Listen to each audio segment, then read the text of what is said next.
책을 쓰고 싶은 모든 분들에게 아낌없이 전하고 싶습니다. 옛날과 지금은 달라서 모든 사람들이 능력을 가지고 있습니다. 인생이 태어나서 한 권의 책을 남겨놓고 가는 것도 큰 의미라고 생각합니다. 책을 쓰는 것은 첫째는 일기를 쓰듯이 계속 써야 됩니다. 1년 동안 2년 동안 일기를 쓰듯이 기록해야 됩니다. 그 기록을 해서 다듬어야 됩니다. 다듬어 가지고 인물 선정을 해야 됩니다. 인물 선정, 또 주인공 선정, 이렇게 해서 선정을 하면서 잘 구성을 해야 됩니다. 구성을 잘하면 어떤 내용이 없다 할지라도 내용이 충실하게 엮어지게 되는 겁니다. 책은 거짓으로 쓰면 안 됩니다. 진실하고 사실적으로 써야 됩니다. 추상적인 글보다는 사실적 근거를 통해서 글을 쓰는 것이 참 좋은 방법입니다. 그래서 저는 책을 지금까지 한 8권 정도를 만들어 놓았습니다. 한 권은 대상을 받은 책이고 그 나머지는 제가 쓴 책입니다. 요번에 또 신간이 이렇게 나왔는데 이 신간은 만들어낼 때 엄청나게 힘들었습니다.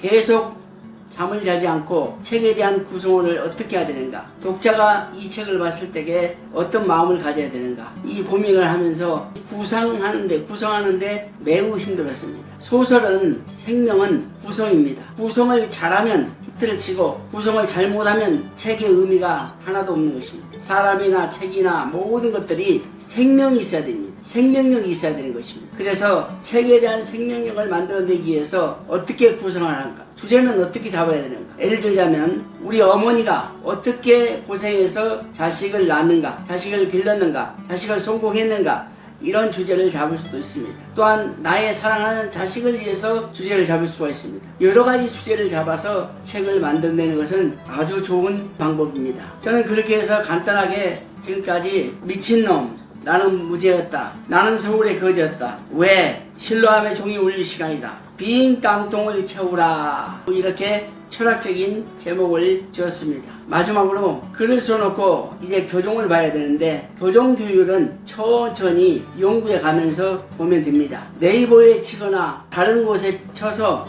자료를 충분히 소화시킨 다음에 교종을 보는 것도 매우 중요합니다. 교종 교율은 전문의한테 맡기는 것이 매우 중요합니다. 이 책은 하나의 작품으로만 생각해야지 그냥 가볍게 생각을 하면 안 된다는 것입니다. 책은 누구나 쓸 수 있으나 책에 대한 애착, 책에 대한 사명감, 책에 대한 야망이 있어야 좋은 책이 나올 수 있습니다. 그래서 누구나 다 책을 쓰는 여러분이 되시길 바랍니다. 저 같은 장애라도 태어나서 책을 8권, 9권을 쓰고 또 앞으로 더 많은 책을 만들어내기 위해서 집필해 놓은 책들이 많습니다. 이러한 것들을 볼 때 여러분이 많은 좋은 대학을 나오고 지식인이고 젊은 청년이고 지금 40대 50대는 누구나 다 대학을 나왔기 때문에 책을 잘 써내면 되는 것입니다. 저는 시, 수필을 상당히 좋아합니다. 그러나 시, 수필은 별로 크게 어려움이 없어서